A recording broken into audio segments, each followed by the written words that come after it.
నమస్కారం వార్తలకు స్వాగతం. ముందుగా ముఖ్యాంశాలు. CM Chandrababu Naidu press meet, పలు అంశాలపై వివరణ.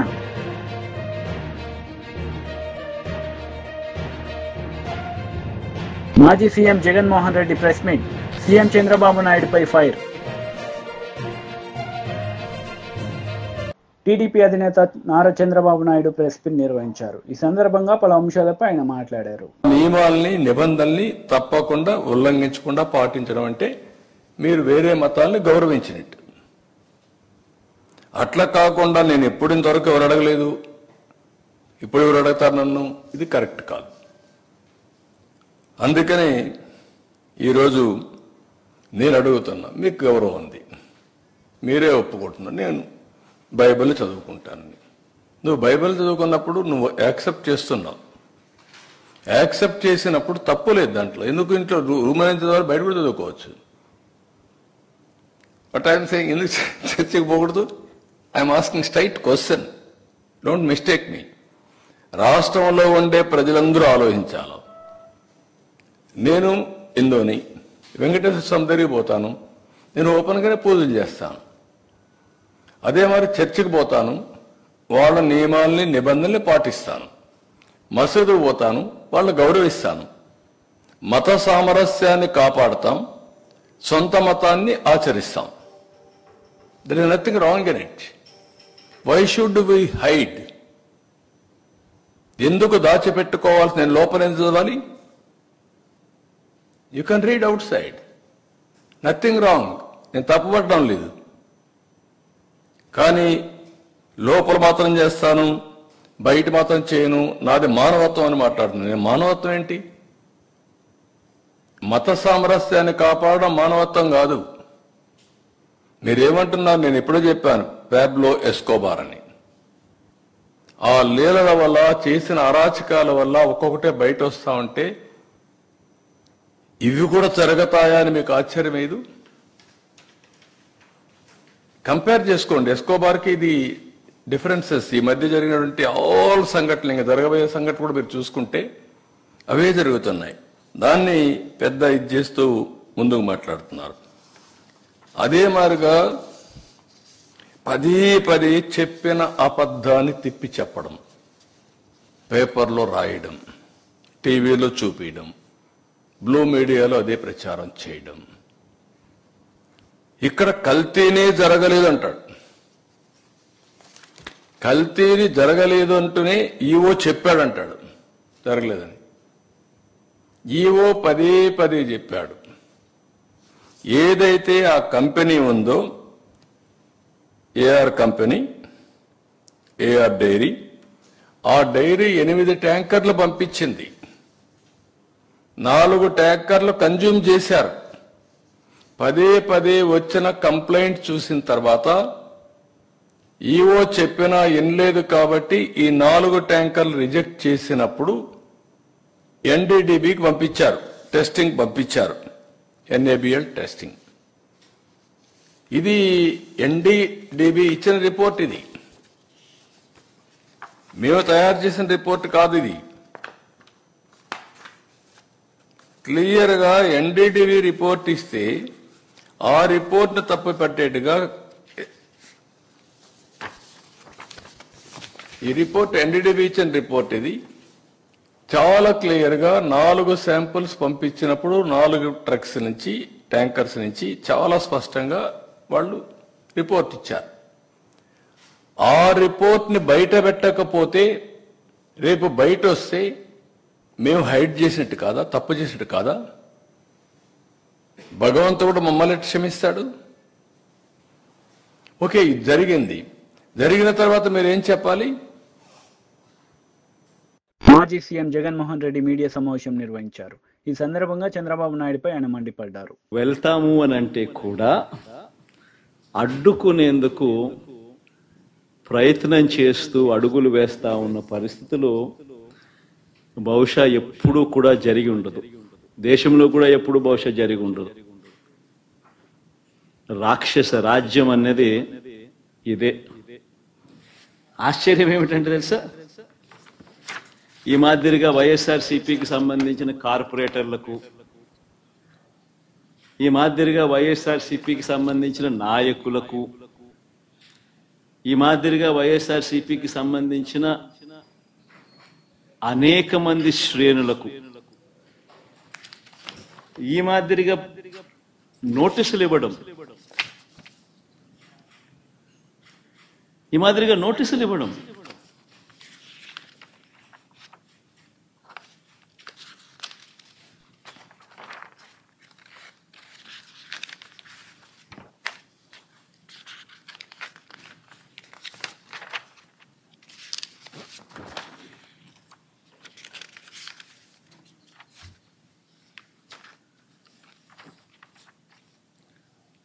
నోటీసులో ఏమని రాస్తారు?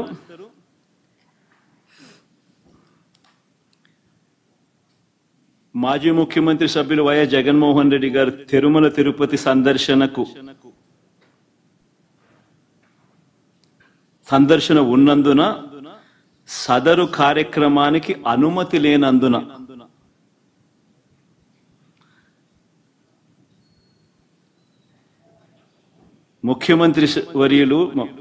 మాజీ ముఖ్యమంత్రి వర్యులు వైఎస్ జగన్మోహన్ రెడ్డి గారి తిరుమల తిరుపతి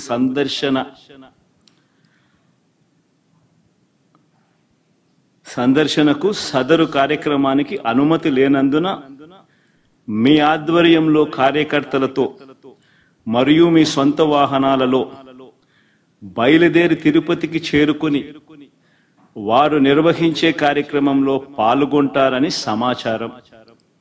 కావున అనుమతి లేని పై తెలిపిన కార్యక్రమం అందు పాల్గొనడం చట్టరీత్యా వ్యతిరేకమని తెలియజేస్తూ ఇవ్వబడుతున్న నోటీసు.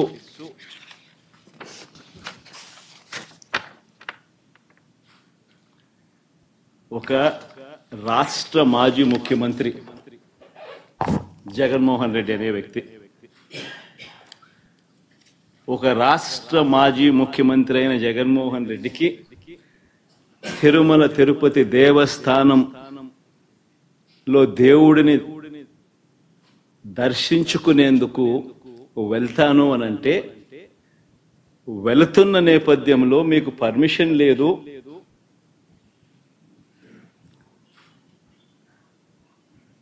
ఆ కార్యక్రమంలో ఎవరు పాలు పంచుకున్నా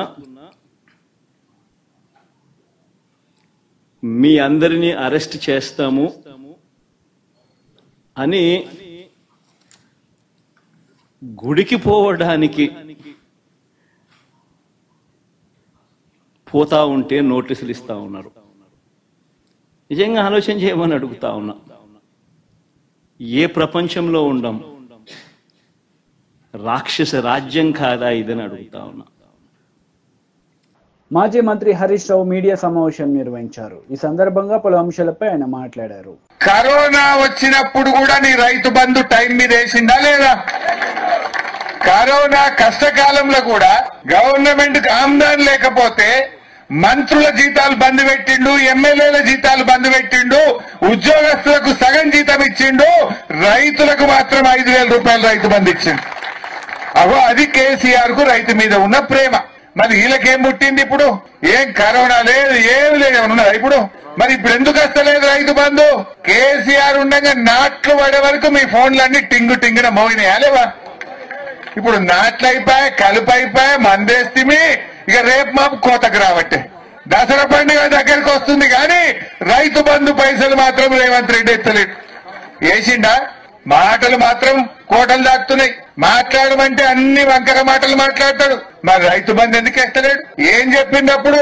కేసీఆర్ ఉండగా మొదలు 4,000 ఇచ్చిండు, మళ్ళా గెలిస్తే 5 ఇస్తా అంటే 5 ఇచ్చిండు, మళ్ళా గెలిస్తే 8,000 చేస్తా అన్నాడు. కానీ గెలిస్తే మనం చేద్దాం. కానీ వీళ్ళు గెలిచిండ్రు 7,500 ఇస్తా అన్నారు.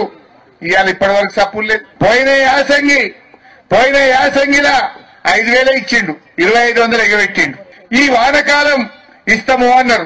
ఈ వానకాలం 7,500 లేదు, 5,000 కూడా లేదు. ఆయన 5,000 కూడా రాలేదు. రైతు బంధు వల్లేదని 3 పైసల మిత్తికి తెచ్చినా అని మా దుర్గారెడ్డి గారు బాధపడబట్టే. ఇంకొకరు 2 రూపాయల మిత్తికి తెచ్చినా అన్నాడు. యాదగిరి 2 రూపాయల మిత్తికి తెచ్చినా అన్నాడు.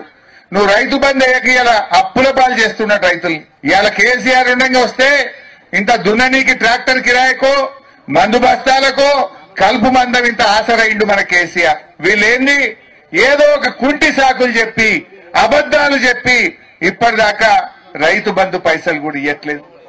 ఏమైంది? కరోనా వచ్చిన కష్టకాలంలో కేసీఆర్ ఇస్తాడెట్లా? ఇప్పుడు అంత మంచిగా ఉన్నప్పుడు రేవంత్ రెడ్డి ఇయ్యడెట్లా? ఇది న్యాయమా అని నేను అడుగుతున్నా. ఇది మోసం చేయడం కాదా? రాష్ట్రంలో రైతుల్ని ఆగం చేయడం కాదా? కేసీఆర్ ఒక్కసారి ఇచ్చిండా? 11 సార్లు ఇచ్చిండు. 11 సార్లు రైతు బంధు ఇచ్చిండు. టైం మీద ఇచ్చిండు. ఇంకో పని ఆపుకున్నాడు, ఇంకో పద్దు ఆగబట్టుకున్నాడు. కానీ రైతుకు మాత్రం తిప్పలు పెట్టలే. అది ఎరువు బస్తాలైనా, కరెంట్ అయినా, రైతు బంధు అయినా, ఊరూరికి కొనుగోలు కేంద్రాలు పెట్టి ఒక్క గింజ లేకుండా టైం మీద వడ్లు కొనుడైనా, వడ్ల పైసలు 3 వద్దులలో వేసుకుంటా మిమ్మల్ని కాపాడుకోలే. వడ్లు కొంటే 3 వద్దులలో పైసలు వేసిండు కేసీఆర్. ఎక్కడ కూడా రైతుకు ఇంత ఇబ్బంది రానియలేదు. ఇంత కేసీఆర్ వచ్చినాకనే రైతుల భూముల విలువలు పెరగలే. మన ఊర్లో పొన్న కేసీఆర్ రాకముందు 5 లక్షలుండే. కేసీఆర్ వచ్చి కరెంటు మంచిగా ఇచ్చి, కాళేశ్వరం నీళ్లు తెచ్చి, చెరువులు మంచిగా చేసి, పెద్దవాగు మీద చెక్ డ్యాములు కట్టి, కానుగొర్ర మీద ఇన్ని చెక్ డ్యాములు కట్టి మంచిగా 2 పంటలు వండేటట్టు వ్యవసాయాన్ని మంచిగా చేసిండు. రైతు విలువ పెంచిండు. ఆ దెబ్బకు రైతు చేతిలో ఉండే భూమి విలువ పెరిగింది. 5 లక్షలున్న భూమి నంగునూరు మండలంలో ఏ ఊర్లో పోయినా 25 లక్షలు 30 లక్షలకు ఎకరం అయ్యేటట్టు చేసిండా లేదా కేసీఆర్? ఇప్పుడు కాంగ్రెస్ వాడు వచ్చినాక కొండ్రోడే లేడు. ఇంత లగ్గం ఉన్నదనో, ఏదన్నా ఆపద పడ్డదనో, ఓ అద్దెపిగడు అమ్ముకుందామంటే కూడా మరి కూడా చూస్తలేడు. మళ్ళా భూముల విలువలు తగ్గినాయి. మళ్ళా కాంగ్రెస్ వచ్చింది, రైతు యొక్క విలువ తగ్గించేటువంటి పరిస్థితి వచ్చింది. ఇది మనం చూస్తారేమో ఊర్లో పోనా అంటే ఏ ఒక్క మంచి పని లేదు. బీజేపీ మహిళా లీడర్ ప్రెస్ మీట్ నిర్వహించారు. ఈ సందర్భంగా పలు అంశాలపై ఆమె మాట్లాడారు. రూల్ అనేది అందరికి ఒకటే రూల్ ఉండాలి. కొందరికి ఒకలాగా అనేటటువంటిది కరెక్ట్ కాదు. చెరువులు హైదరాబాద్లో అనేకమైన చెరువులు ఉన్నాయి. మరి ఆ చెరువులలో కబ్జాలు అయిపోయిన ఏళ్ల నుంచి ఇప్పుడు ఆ చెరువులన్నీ కూడా ఇప్పుడు అక్కడ ఉన్నటువంటి కట్టాలను కూడా ఊలగొడతారా? ఏ రకమైనటువంటి నిర్ణయం తీసుకోబోతున్నది రాష్ట్ర ప్రభుత్వం? ప్రజల దృష్టిని పూర్తిగా ఈ రాష్ట్రం అప్పుల కూపంలో ఉన్నటువంటి ఈ రాష్ట్రాన్ని ప్రజలకు అనేక హామీలు ఇచ్చి మభ్యపెట్టి వాటి పట్ల దృష్టి మరల్చడం కోసమనే ఈ హైడ్రాని తీసుకొచ్చి హైదరాబాద్ అంతా బెంబేలెచ్చేసారు. హైదరాబాద్కి ఇప్పుడు ఎవరైనా కొత్త వాళ్ళు వచ్చి రియల్ ఎస్టేట్ వచ్చి కొత్త డెవలప్మెంట్ రావాలంటే కూడా ఈరోజు భయానకమైనటువంటి పరిస్థితి హైదరాబాద్లో ఏర్పడింది. హైదరాబాద్ యొక్క అభివృద్ధి ప్రశ్నార్థకంగా మారిపోయింది. ఇవాళ హైదరాబాద్కి రావాలా ఎవరైనా కొత్తగా అంటే ఏం జరుగుతుందో ఏందో ఉన్న భవనాలు ఉంటాయా పోతాయనేటటువంటి పరిస్థితి ఏర్పడింది. ఒక భయానక వాతావరణాన్ని అలా హైదరాబాద్లో సృష్టించింది ఇప్పుడున్నటువంటి ప్రభుత్వం. హైడ్రా అనేది కేవలం హడలెత్తించి భయపడి వాళ్లకు సంచులు తీసుకొచ్చి ఇచ్చేయాలి. రేపు రాబోయేటటువంటి ఎన్నికల్లో ఆ సంచులను పైన ఉన్న వాళ్ళ పార్టీకి మోయాలని ఈ హైడ్రాని తీసుకొచ్చిండ్రు. అంతకంటే వేరే లక్ష్యం ఏం జిల్లా కనబడతలేదు. కేవలం ఈరోజు టోటల్గా చూసుకుంటే కనుక ప్రధానంగా అధికారంలో ఉన్నటువంటి రాష్ట్రాలు ఏమైనా ఉంటే పక్కల కర్ణాటక, తర్వాత తెలంగాణ. ఇక్కడి నుంచే ఢిల్లీకి సంచులు పోవాలి. ఇక్కడి నుంచే వాళ్ళ కాంగ్రెస్ పార్టీని రేపు పొద్దున అన్ని రాష్ట్రాలు ఎన్నికల్లో గెలవడానికి నిధులు కావాలంటే ఇక్కడి నుంచి వీళ్ళు సమకూర్చాలి. దాంట్లో భాగంగానే ఇవాళ అదరాబాదరాగా కొన్ని ప్రాజెక్టులకు వాళ్ళకి కావాల్సిన వాళ్లకు టెండర్లు లోపలే ఇచ్చుకోవడము, లోపలనే వాళ్లకు ఆ ప్రాజెక్టులను కట్టబెట్టడము. కేసీఆర్ టీఆర్ఎస్ ప్రభుత్వానికి మించినటువంటి అవినీతిని ఇప్పుడున్నట్టు రాష్ట్ర ప్రభుత్వం చేస్తూ ఉంది. అంతకు మించినటువంటి అవినీతి ప్రయాణాన్ని ఈరోజు కాంగ్రెస్ పార్టీ చేస్తూ ఉంది. సో కాంగ్రెస్ పార్టీ ఇవాళ చేస్తున్నటువంటి అభివృద్ధి పేరిట దోస్తున్నటువంటి దోపిడీలే కానీ, ఒక పక్క పేదవాళ్ళకి ఇవ్వాల్సిన పథకాల పట్ల ఇప్పటిదాకా లేదు, రైతులకు ఇవ్వాల్సిన పథకాల పట్ల ఇప్పటిదాకా లేదు, చొరవలేదు. కానీ అమాంతరంగా అడ్డగోలుగా వాళ్ళ బంధువులకు టెండర్లు కట్టబెట్టడము, ప్రాజెక్టులు ఇవ్వడము, కొత్త ప్రాజెక్టులకు టెండర్లు వాళ్ళకి కావాల్సిన వాళ్ళకు అనునాయులకు ఇచ్చుకోవడము, వాళ్ళ పార్టీలు ఉన్నటువంటి వాళ్ళకి ఇచ్చుకోవడము, వాళ్ళకు మద్దతు ఇచ్చినట్టు వాళ్ళకి ఎన్నికల్లో సపోర్ట్ చేసిన వాళ్ళకి ఇచ్చుకోవడము. ఇవన్నీ చూస్తే మరి ఆనాడు మాట్లాడినటువంటి మాటలు ఈనాడు ఏమైనా అడుగుతున్నా Congress party. YCP leader Ambati Rambabu media సమావేశం నిర్వహించారు. ఈ సందర్భంగా పలు అంశాలపై ఆయన మాట్లాడారు. ఇక్కడే కూర్చొని జగన్మోహన్ రెడ్డి గారిని మేము అడ్డుకుంటాం, కొండ మీదకి ఎలా వెళ్తాడు అనేటువంటి మాట. తెలుగుదేశం మాట కూడా ఇదే మాట, అక్కడ ఉన్నటువంటి నాయకులు. ఇక చూస్తే పోలీసు వారు ఏంటంటే, జనరల్గా నేను ఎప్పుడు ఇంత విచిత్రమైనటువంటి పరిస్థితిని నేను తిరుమలలో చూడలా, రాష్ట్ర వ్యాప్తంగా కూడా చూడలా. ఏదైనా ఒక ఆందోళన జరుగుతున్నప్పుడు ఆ ఆందోళనని కట్టడి చేయడం కోసం నోటీసులు ఇస్తారు. ఇక్కడ ఆందోళన ఏముంది? జగన్మోహన్ రెడ్డి గారు దైవ దర్శనానికి వెళ్తున్నాడు. ఆయన కూడా ఒక 6-7 కలిసి వెళ్తున్నారు. It is an official announcement. మీరందరూ రావడానికి వీల్లేదని ఎక్కడో రాయలసీమలో ఉన్న వారికి నోటీసులు ఇచ్చే కార్యక్రమం చేస్తున్నారు. మా ఎంపీ జనరల్గా ఉంటారు, తిరుమల ఎంపీ గురుమూర్తి గారు వైఎస్ఆర్ కాంగ్రెస్ పార్టీ నుంచి గెలుపొందినటువంటి వ్యక్తి. ఆయన జగన్మోహన్ రెడ్డి గారు వచ్చినప్పుడు పార్టీ అధ్యక్షులు కాబట్టి ఆయన కూడా అకంపెనీ అవ్వచ్చు. ఆయనకు నోటీస్ ఇచ్చారు, నువ్వు రావడానికి వీల్లేదు, జగన్మోహన్ రెడ్డి గారు వస్తున్న సందర్భంలో మీరెవరు కూడా కనబడడానికి వీల్లేదు అనేటువంటి మాట ఆయన చెప్తారు. దీనిలో చిత్రం ఏంటంటే, ఈ నోటీస్ చదువుతాను, పోలీస్ నోటీసు. 27/9/24 తేదీన మాజీ ముఖ్యమంత్రి వర్యులు వైఎస్ జగన్మోహన్ రెడ్డి గారు తిరుమల తిరుపతి సందర్శన ఉన్నందున సదరు కార్యక్రమానికి అనుమతి లేదని మీ ఆధ్వర్యంలో కార్యకర్తలతో మరియు మీ సొంత వాహనాలతో బయలుదేరి తిరుపతికి చేరుకుని వారు నిర్వహించే కార్యక్రమంలో పాల్గొంటారని సమాచారం. ఇది మాకు సంబంధించినటువంటి ఒక లెటర్కి ఇచ్చినటువంటిది. ఏంటి? మాజీ ముఖ్యమంత్రి వర్యులు వైఎస్ జగన్మోహన్ రెడ్డి గారు తిరుమల తిరుపతి సందర్శన ఉన్నందున సదరు కార్యక్రమానికి అనుమతి లేదంట. ఇది ఎక్కడ కూడా అండి, నాకు అర్థం కాలేదు. శ్రీ శ్రీ శ్రీ శ్రీ శ్రీ వెంకటేశ్వర స్వామిని మాజీ ముఖ్యమంత్రి గారు సందర్శించడానికి ఎవరి అనుమతి కావాలి? పోలీసు వారి అనుమతి కావాలా? నేను తిరుపతి వెళ్ళాలనుకున్నాను, ఎవరి అనుమతి కావాలి? నా మనసు అనుమతి కావాలి, భగవంతుడు అనుమతి కావాలి. అనుమతి లేనందున జగన్మోహన్ రెడ్డి గారు అనుమతి లేనందున మేము దాన్ని మీరెవరు రావడానికి వీల్లేదు అనేటువంటి మాట. పోలీసు వారి అనుమతి, శ్రీ వెంకటేశ్వర స్వామిని సందర్శించుకోవడానికి పోలీసు వారి అనుమతి అవసరమా? ఎప్పుడైనా ఉందా? టీడీపీ లీడర్ మీడియా సమావేశం నిర్వహించారు. ఈ సందర్భంగా పలు అంశాలపై ఆయన మాట్లాడారు. ఇదే విధంగా ఒక్కసారి ఈ ప్రాజెక్టులన్నీ కూడా నిర్వహణ చేతకాక, శ్రీశైలం కానీ నాగార్జున సాగర్ ప్రాజెక్టులు కానీ మేజర్ ప్రాజెక్టులైన ఈ ప్రాజెక్టులు చేతకాక కేంద్ర ప్రభుత్వ ఆధీనంలోకి తీసుకుపోయే పరిస్థితి వచ్చింది. రాయలసీమకు ముఖ్యంగా నీటిపారుదల వ్యవస్థలో గత 5 సంవత్సరాల్లో పూర్తిగా రాష్ట్ర ప్రభుత్వం 5 సంవత్సరాల నిర్లక్ష్యం వహించిన మాట పూర్తిగా వాస్తవం. ఎందుకంటే శ్రీశైలం ప్రాజెక్టు నుంచి ఏదైతే నీటిపారుదల వ్యవస్థ మొదలవుతుందో అక్కడే పూర్తిగా అస్తవ్యస్తమైన నీటిపారుదల నిర్వహణను చేసి గత ప్రభుత్వం పూర్తిగా రాయలసీమను నిర్లక్ష్యం చేసిన మాట వాస్తవం అని చెప్పి ప్రజలకు తెలియాల. రాయలసీమ అంటాడు, కడప జిల్లా నా సొంతగా ఊరంటాడు. రాయలసీమలోనే నిలిచిపోయిన గాలేరు నగర్ ప్రాజెక్టులు కానీ, హంద్రీనీవా ప్రాజెక్టులు కానీ, మిగిలిపోయిన తెలుగంగ ప్రాజెక్టులలో కానీ ఎక్కడా కూడా ఒక్క రూపాయి కూడా ఖర్చు పెట్టకుండా ఎక్కడ ప్రాజెక్టులు వేసిన గొంగలు అక్కడే నిలిచిపోయిన పరిస్థితిని కూడా మనం చూస్తూ ఉన్నాం. రాయలసీమలో హంద్రీనీవాకు గత ప్రభుత్వం, తెలుగుదేశం ప్రభుత్వం 2014 నుంచి 19 వరకు దాదాపు 4,182 కోట్లు ఖర్చు చేస్తే ఈ జగన్మోహన్ రెడ్డి గారి ప్రభుత్వం వచ్చిన తర్వాత కేవలం 515 కోట్లు ఖర్చు పెట్టి 3,000 క్యూసెక్కుల పైన నీళ్లు పోవాల్సి ఉన్న కాలువల్లో కనీసం 1,500 క్యూసెక్లు కూడా పోలేని పరిస్థితికి తీసుకొచ్చినాడు. అదేవిధంగా రాయలసీమ దుర్భిక్ష మిషన్ అని చెప్పి 33,800 కోట్లతో భారీ ప్రాజెక్టులను టెండర్లు పిలిచి కనీసం దాని ప్రారంభానికి కూడా నోచుకోలేని పరిస్థితికి జగన్మోహన్ రెడ్డి గారు ప్రభుత్వం చేసింది. ఉత్తుత్త హడావిడంతా చేసేసింది.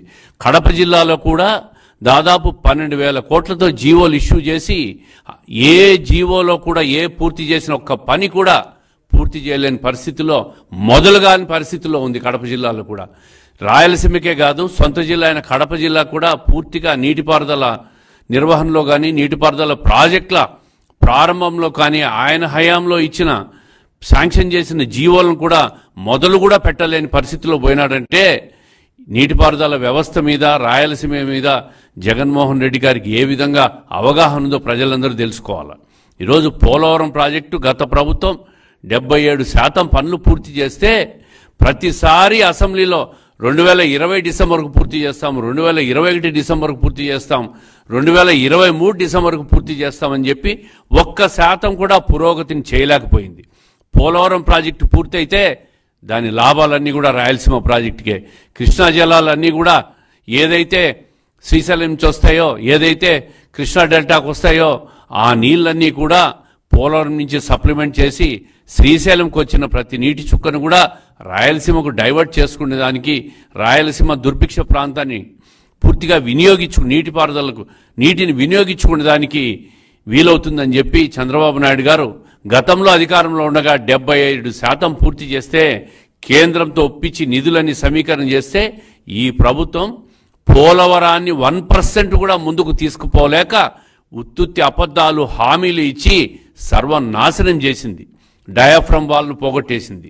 ఈరోజు మళ్ళీ 0 నుంచి మొదలుపెట్టే పరిస్థితికి వచ్చిందంటే చంద్రబాబు నాయుడు గారు దాని మీద కేంద్ర ప్రభుత్వంతో ఆయనకున్న పరపతినంతా ఉపయోగించి దానికి నిధులు తీసుకొచ్చి మళ్ళీ డయాఫ్రమ్ వాల్ను పునర్ప్రారంభించే పరిస్థితి వచ్చిందంటే గత ప్రభుత్వం పోలవరం ప్రాజెక్టును ఏ విధంగా సర్వనాశనం చేసిందో ప్రజలందరూ కూడా గుర్తుపెట్టుకోవాలని చెప్పి ఒకసారి తెలియజేస్తూ ఉండా.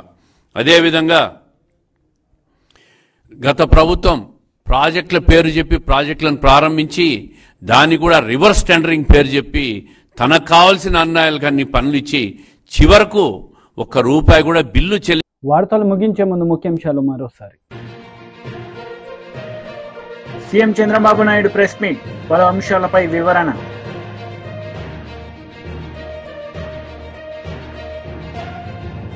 మాజీ CM Jaganmohan Reddy press meet, CM Chandrababu నాయుడుపై ఫైర్.